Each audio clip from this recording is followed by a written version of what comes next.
Welcome to the Misophonia podcast. This is episode 13. My name is Adil Ahmad, and I have misophonia. This week I'm talking to Kevin, an engineer living in New York State. We talk about everything from dealing with coworkers, approaching your manager about misophonia, stress on the job, taking natural supplements to cope, ASMR, having family members with miso. Pretty wide-ranging conversation. I think you'll enjoy. Remember, you can follow on Instagram or Facebook at Misophonia Podcast, or send me an email about what you think of the show. hello@misophoniapodcast.com. All right, here's Kevin. Welcome, Kevin, to the podcast. Glad to have you here. Oh, thanks for having me. Cool. So, why don't we start by just telling us where you're from? So I'm from Central New York. I live in the Syracuse area. And are you in an office right now? Like, what do you do for work? Yeah, so I'm in an office. I work for an engineering startup here in Syracuse. I'm an engineer by trade, but at this point I do more engineering management. Are you software engineering or? I've mostly taken a hardware focus, Okay. but most of my career has been spent with development of radars and sensors. First for kind of government contracts and things like that. And since then, we've struck out on our own with a great group of people to do it commercially. So Gotcha. It's same types of technology. Yeah, I used to be a hardware engineer and doing FPGAs and pro audio stuff. So Really? that's I think the last time I had like an office where I could kind of like close the door. I had my lab in there, my scopes and all that stuff. So, Right. Well, I have slung a lot of VHDL in my day, so we could probably have a whole separate conversation about. Oh yeah, FPGA Verilog and VHDL. I've done all that. So yeah, okay. yeah, that's that'll be. We won't bore the audience with the finer details of FPGA timing issues and stuff. But yeah, so what's your office environment like? So it's interesting, right? So the engineering culture, you kind of always start off typically in I start off in cube farms and things like that, where you're kind of sharing a cube with a partner. Kind of moved over to more of office life at the end of my kind of defense contracting career, which is great. Obviously, kind of have an office all to myself. You can kind of shut the door and kind of take that sensory break whenever you need it. At this point now, working for a startup, we're working in a very open office environment. So there is 13 of us sitting in a room all together, no walls, just kind of all coexisting in there. In an open, so is it like a co-working space, or do you guys have your own building? We have a section of a floor of a building, but for all intents and purposes, we kind of work really just as an independent, right? It's really just us up here. Gotcha. So. And I remember when I was on hardware, actually, yeah, more back in the day when I was doing hardware, especially on a small startup, we all kind of ate together, which I wasn't a big fan of personally. So tell me about your coworkers. Like what's... Yeah, so we are talking over my lunch hour, so if you don't mind, I'll just go ahead and start eating my lunch as we talk, if that's cool with you. I'm totally kidding, by the way. Well, I was going to say, I'm quite quick with editing stuff out, so I'd be like, okay. Yeah. And I was preparing my cringe too, but Yeah, exactly. No, my coworkers are great. It's certainly a transition moving into an open office environment. We're kind of working with everybody, and there's conversations going on, and there's keyboards and mouse clicks and sneezing and coughing. So it's certainly a transition that requires some coping. Right. So I'm rarely working without headphones, and I very strategically pick what I'm listening to. Lunch can certainly be a challenge. What kind of headphones, by the way? I don't do anything special. I just have, little Panasonic earbuds that keep out enough sound. But so I'll often listen to like a YouTube video of like rain falling in the woods. Nice. It's like 99% of the time I have that on because it filters out typing and mouse clicks so well. Yeah. So it's almost like white noise, but it almost sounds just like that it all just gets lost. So I've heard campfire sounds. So yeah, the other thing about software engineering environments is I find startups are more than happy to, at least the ones I've worked at, are more than happy to give away headphones, even if you don't have misophonia. So I try to take advantage of that. Did you say you eat with your coworkers, or I do. it's like whatever? Okay. Yeah, there's usually at least a group of 4 or 5 that end up at the lunch table every day, and Yep. that's really valuable for me, really valuable time from a professional perspective to be Yeah. able to kind of interact personally and all that. So it's a balance of kind of risk versus reward, I guess, for lack of a better term. Yeah, that's interesting. Yeah, a lot of technical issues get solved over lunch, and so that could that could save you a lot of stress later, professionally, Oh, which we know absolutely. stress just makes misophonia worse. So it's kind of Oh yeah. like, Yep. so is it like a lot of deadlines, like a lot of stress here at Yeah, your early startup? it is. So kind of the progression we had here, all of us were working for a defense contractor, and after a period of time, that contractor spun off a commercial wing of their company to address some commercial markets, and so a number of us went over and kind of grew this wing of the company. Um, but it went from more of a, government contractor, long deadlines, money is practically infinite, Yeah, to very quick deadlines. You're serving the market, serving the customer, more responsibility to the individual, to every individual. So the stress level really went up at mm-hmm, that point, mm-hmm. trying to produce there. And then, certainly that's carried over and to a degree increased, now that we've really struck out on our own for a true commercial startup. So yeah, a lot of pressure, a lot of stress. And I would definitely be lying if I said that didn't affect the misophonia Oh, for sure. exactly. Yeah, Yeah. that's a huge part of it. So yeah, so then let's going back in time then. Do you remember kind of roughly where when your first triggers were and how that kind of came to be? It's hard to pinpoint, right? I think one thing I can say for sure is that it's gotten a lot worse over time. Mm-hmm. And I don't know if that's common to other people or Very. not, but yeah, not surprising.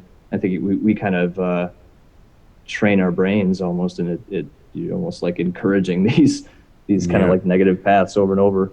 Um, so I certainly remember kind of maybe teenage years, high school, very early triggers of being one of the first to wake up in the morning and taking the batteries out of the clocks on the walls because of the the ticking Oh. of the Yeah. clocks, and I would put them back in and fix the time later.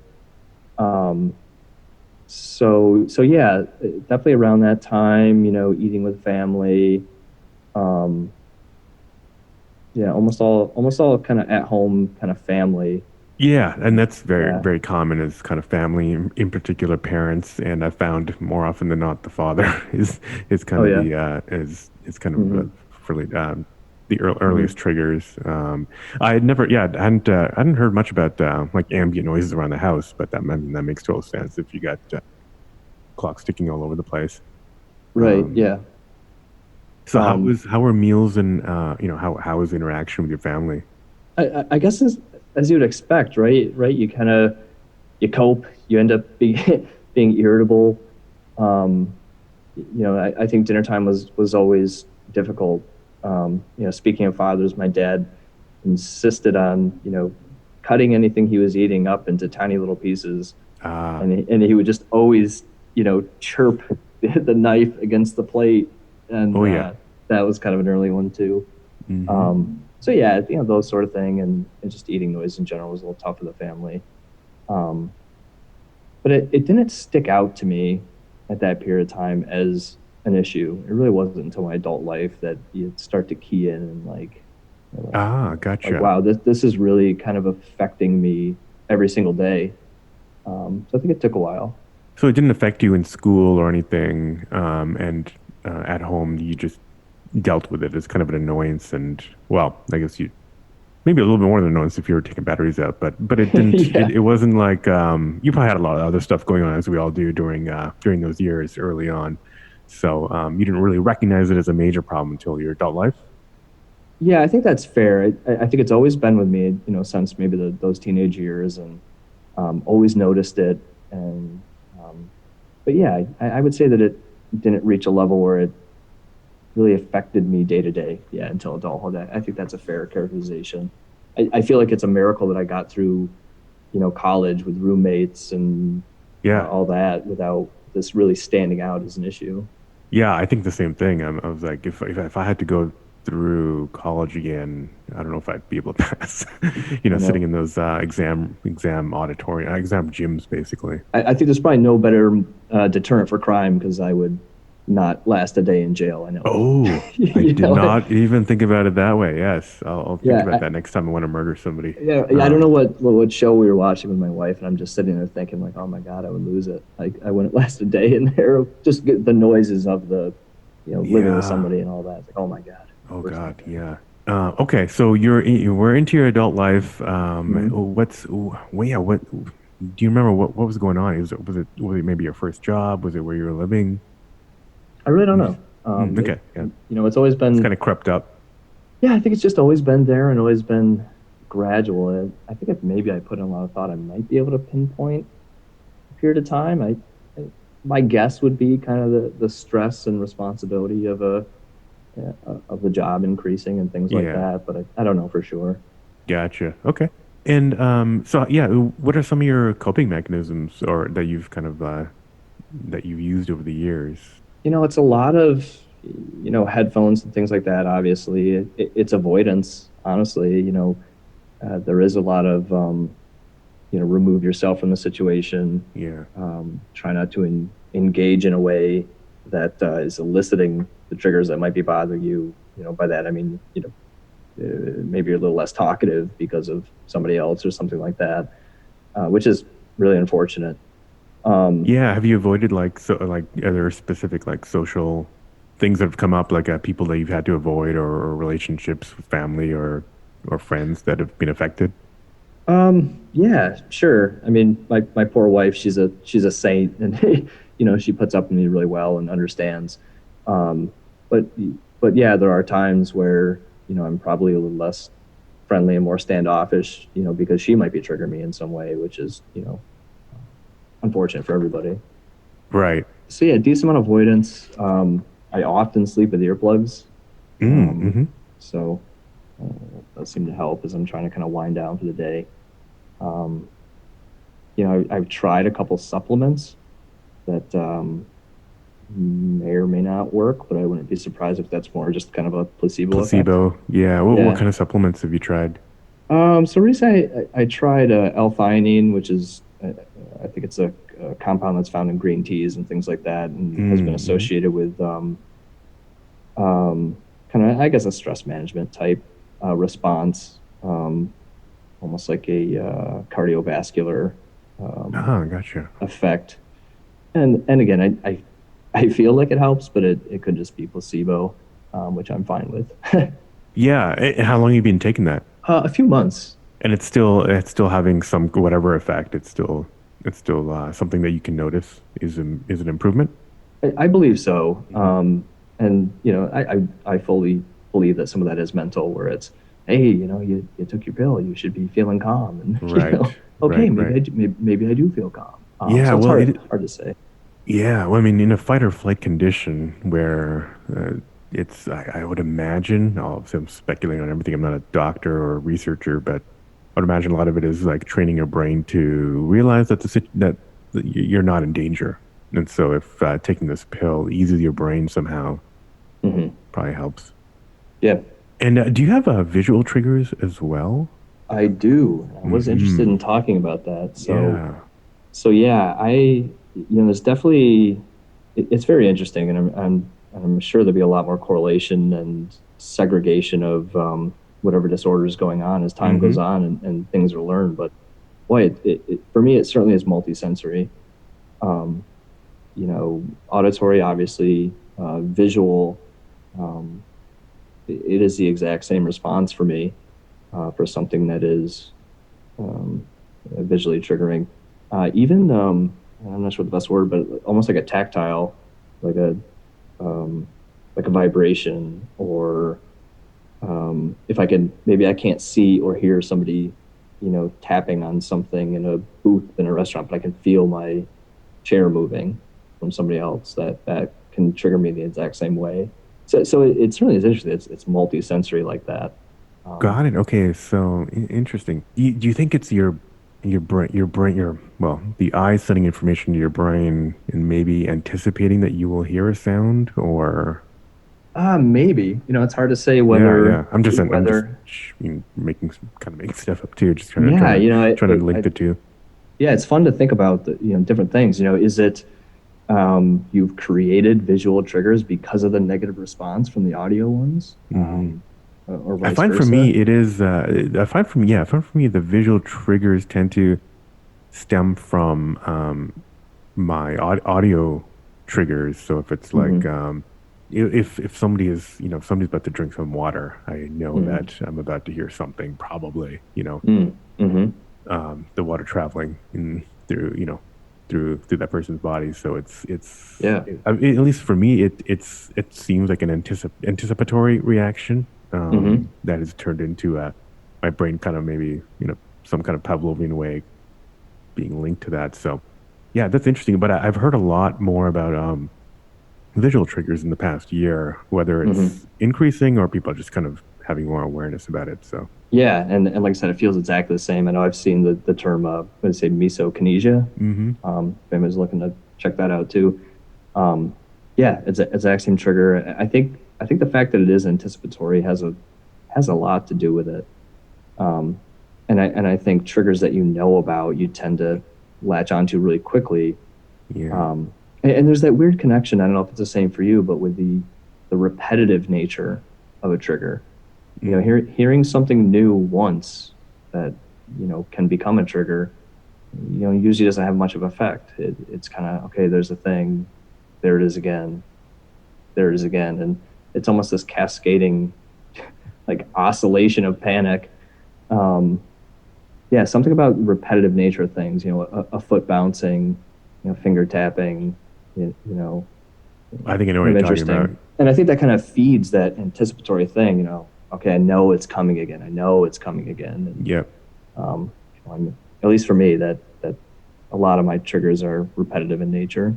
Yeah, and that's what takes that's what takes over your focus. Your focus then shifts to when is this going to happen again? Yeah, Or right. it somehow calculates it's going to happen, at some time, and then you're just kind of basically your brain just totally focuses on waiting. It shuts everything down and is just Yeah, now waiting for that next thing. So yeah. So it's so funny. It's like the last thing I want to do is hear that again, and yet I can, that's all you're waiting for. Yeah, you're it's totally like, tuned to it. yeah.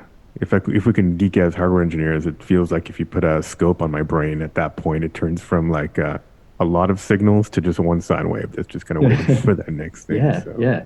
I almost think of it as like an oscillation too, almost like a tuning fork where, you know, it, you tap it once and immediately the body responds, and you hit it again, and the oscillation increases.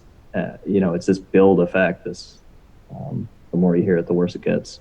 So you were saying you were kind of describing earlier as like if somebody's tapping, you can kind of feel your chair shake or something in a restaurant. Did your body Yeah. actually kind of move like more than just cringing? So I was thinking more of like, so I have visual triggers, audio triggers. But let's say I can't hear or see the person behind me on a plane, but I feel their knee gently brush up against me, up the back of my chair, and then I feel their knee brush again. Then again, that Gotcha. I feel the same trigger in that scenario where somebody is physically, moving me in a way or making me feel something. I have a response to. The restaurant, I was just thinking of almost a similar situation. I was thinking of a time in a restaurant, and the booths were kind of all up on this wooden plank, and I couldn't hear or see somebody like tapping their foot, and I kept feeling a vibration through my Mm, chair, so that the feeling of that repetitive vibration had the same response for me. okay. So yeah, it's more of a it's like micro tactilia. I'll just make up a term.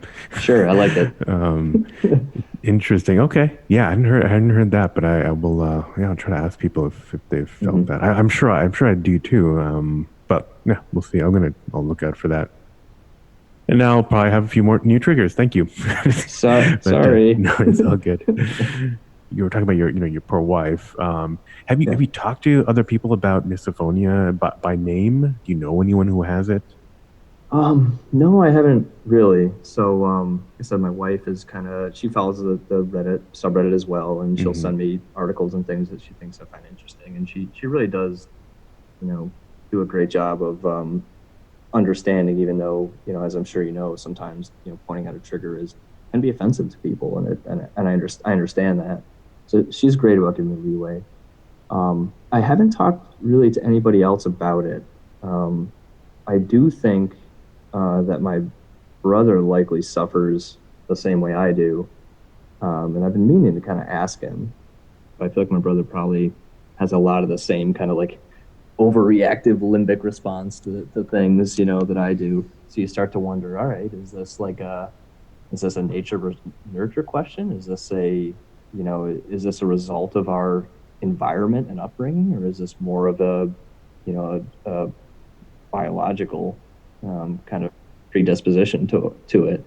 Um, Kind of interesting to think about. Yeah, I mean, there is, there's research on the neurological side, so there definitely does seem to be a component there. They I'm got like pr a physical neurological kind of Yeah, like a condition. Yeah. brain Uh-huh. difference in wiring. But again, no, I'm not a researcher or doctor, but it feels like there is something that there is something in the environment that around a certain age, when the brain is changing a lot, gets Hmm. whatever that neurological difference is, it gets triggered, or it gets activated or deactivated, whatever it may be around adolescence for some people. Yeah. Interesting. So this one, it just feels like a combination of the two to me. But I will Yeah. let the researchers Hmm. uh, hash that one out. So you okay? So your brother probably has it. That would be interesting. Maybe this Christmas you guys will talk about it. Yeah. Find a nice quiet corner somewhere for Yeah, us to exactly, converse. exactly. I have found just kind of talking about it also helps out. Almost like taking that supplement or something. It's just there's something about it that kind of like relaxes the brain a little bit in this way. Yeah. Yeah. I believe it. Helps And, cope with it. and I think you could say that about, any ailment, right? It helps to talk and have people understand kind of what you're going through and OPA to talk about it, which certainly doesn't help the research or the understanding or the coping. Yeah, mental health in general is yeah, it's Yeah. not valued as much as it should be around here. Well, And then so, there's an issue with this misunderstood disorders like this one, which a lot of people might not think is mental health issue. right. And I have to imagine there's a spectrum here as well. Right. Just kind of reading, different posts, and I'm sure we'll see more in this podcast, like hearing about other people's um, how this goes for them. You feel that it's the same and different, and there's a lot of overlap, but certainly seems like a different spectrum.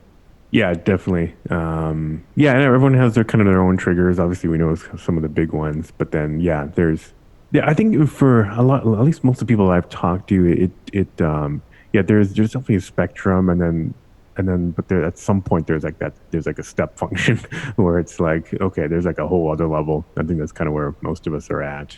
Let's talk about, I guess, going back to work. Like, well, I guess you've never talked about it. I'm just curious about accommodations at work and school is something that is kind of top of mind of people. I'm wondering if you've ever asked for, without naming misophonia, like, hey, can I have maybe be able to work from home? I guess it's hard where you are, but work from home, or I need to, I need to go to a quiet room for a little while, something like that. Have you ever kind of asked for accommodations?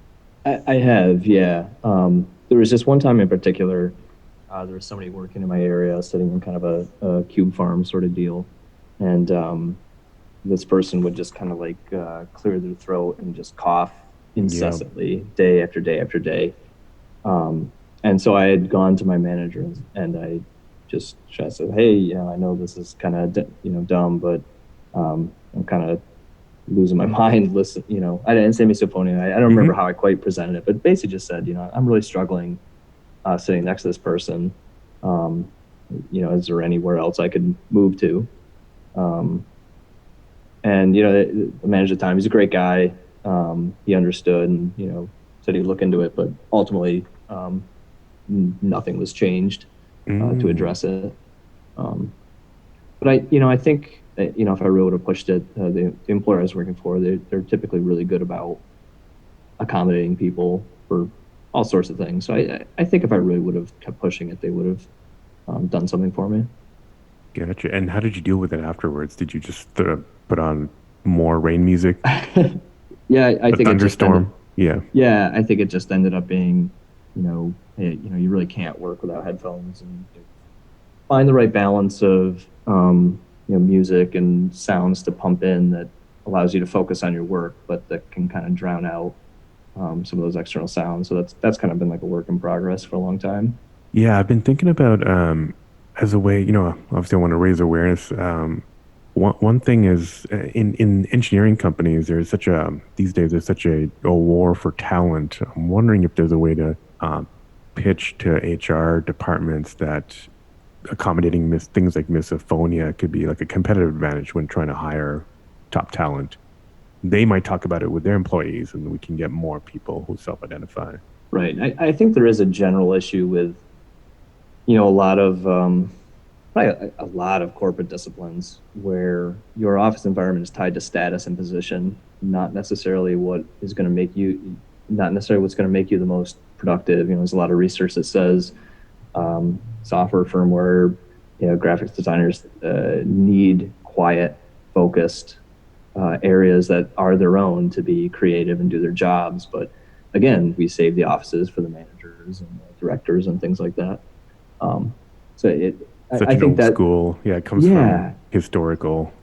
yeah. Yes. So I think that's a cultural shift that you do see being addressed in some newer companies, but it's ingrained that, hey, the office is for status.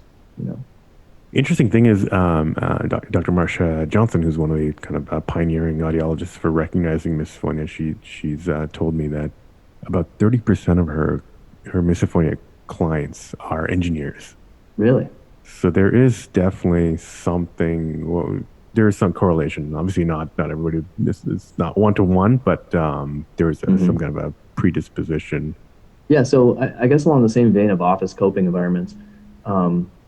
So I wonder if you talk about ASMR with any of the people you talk to, which Yeah, I think it's come up. But yeah, tell me more about that.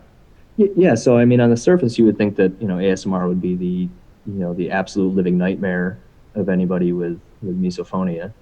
I discovered ASMR because I was like dabbling around with, could I desensitize myself a little bit? And ASMR, just for the audience, what does that stand for again? Audio. Yeah, boy, I don't know. Anyways, it's basically sounds close up, right? Like very detailed sounds is kind of it's kind of like an auto response to audio triggers or visual triggers that cause almost like a sense of like tingling and euphoria in a very small sense. It's when you see or hear something, makes you feel really good. Kind of feel this like kind of wave of I guess pleasure, for lack of a better word, like throughout the body. So a lot of ASMR videos that you find on YouTube, the things that tend to trigger this kind of pleasure response will be tapping and scratching and people literally chewing and eating into their microphone, or whispering, or hand movements, smooth hand movements, things like that, which I'm sure, as everyone's surmising, right, that huge overlap with a lot of people's misophonia triggers or misokinesia. So at one point I had delved into a couple of videos, again, in hopes of desensitizing myself. Hey, what if I was just like listening to this stuff in the background? Is that going to help? And what I found is I do experience ASMR, which I thought was super interesting, because it almost seems like an over response to the same types of input, be it visual or audio, or having this kind of like physical response to it, but in this case, positive. So yeah, I was just curious if anybody, if you find that thread of that kind of like dichotomy between this overlap of something that's so terrible, yet in some cases can cause, a really positive response. And I think it does delve a little bit into, at least in my case, I know others in some cases, familiarity with the person who's making the sound. Sometimes that has a lot to do with it. I could hear or see a stranger do something that has zero effect on me. But if my, wife or father or mother did it, I would be triggered, or a coworker, which I think is an interesting aspect of it. Yeah, that kind of like unintuitive when you think about the fight or flight, because you would think that stranger triggering it would trigger you more than someone Right. close to you. So I never understood that Yeah, part. yeah. But yeah, ASMR does. I've heard it come up, and it always comes up in the context. It doesn't. It always comes up in the context of like, hey, I thought maybe if I just douse myself in a lot of a trigger sound that might help me out, and then it's always like inconclusive.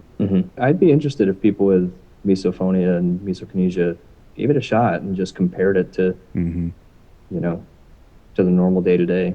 So do I was pretty shocked. Yeah. So I always thought about it as in terms of just like listening to the sound, because I think you can find playlists on Spotify, but I'd never thought about it in terms of like actually watching it so that you can actually see how it affects kinesia. That's interesting. Yeah. I just feel like that's just such an odd juxtaposition, I guess. Yeah. If anyone tries that out, please let us know. That's interesting. Cool. Well, so we did talk a little bit about the holidays earlier. Yeah. How are the holidays for you? You have one sibling? I have two. Two. So, Okay. Gotcha. Yep. I have an older brother and older sister. My oldest sister has children who are grown pretty much at this point. And then my wife's family, she's got three siblings and various amounts of nieces and nephews. Got it. So big family gets together. Yep. And you've probably got a map in your pocket of rooms you can escape to, or places bars down the street that you can escape to. Right. Yeah. So far, I mean, for the most part, it's okay. I'm able to cope with it. I mean, there's always struggles, right? And a lot of time it does just amount to a break. Just stealing away for a little period of time. Make a reason to go see the dog or let the dog out, and just take 5-10 minutes longer than I normally would. And it's usually a lot of background noise over the holidays, I feel like. So and yeah, there's some Right. people around. You can get away. It's really just the if everyone has to sit down at the meal together, and or like if anyone's sick, because it is the holiday time. So yeah. Or we all pack into a van and travel somewhere. Oh God, yes. Kind of tough. Road trips. Yeah. Oh yeah. Did you have a lot of that growing up, where you were kind of confined almost in kind of the reverse solitary confinement, which is almost worse than solitary confinement for us? Yeah, right. Not a ton, but enough that I can definitely remember a little bit of a struggle for sure. And I think that's part of the worst part of it is when you can't get away. It's you if you can't cope, if there's nothing you can do to you're being held hostage. It makes it a lot worse. Yeah. And almost the feeling for me is almost like a feeling of like extreme impatience, or like I have to do something, I have to move, I have to say something, and when you can't. Right. Have you tried any other therapies? You're trying some supplements. I'm curious if and ASMR. So you're obviously, seems like you're trying different things. I'm curious if you've tried anything else, or are you seeing therapists too? You don't have to talk about your medical history, but no, I haven't seen a therapist about it or anything like that. It has crossed my mind. Beer or whiskey is never a bad thing either.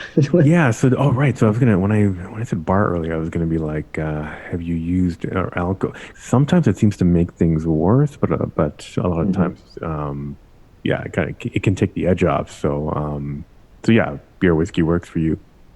A little bit. A little bit. Yeah.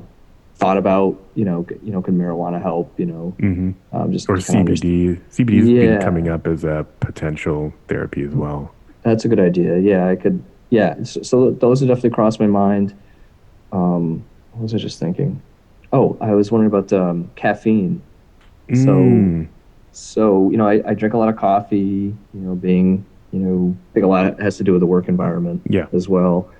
But I do find that I have a limit where if I do drink too much coffee and too much caffeine, it makes it a lot worse.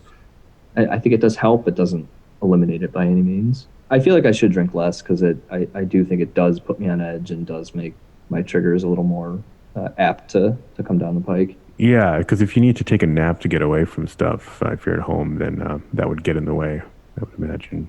Oh, sure. Yeah.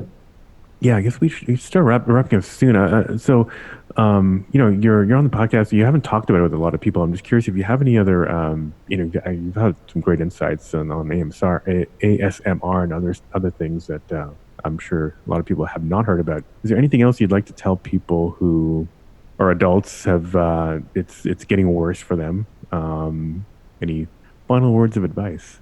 So I think there's probably a lot of people that are afraid to say something because it can be weird and embarrassing and maybe offensive to the person. But I've heard people suggest kind of framing it as like, it's not you. It's I have a problem with certain sounds. Starting to frame it that way kind of helps. Yeah, absolutely. And that is the part of it that makes it hard, is you're trying to tell somebody else like, hey, you're doing something wrong, right? That's what makes it socially awkward, and that's what makes it potentially hurtful to the person or rejected.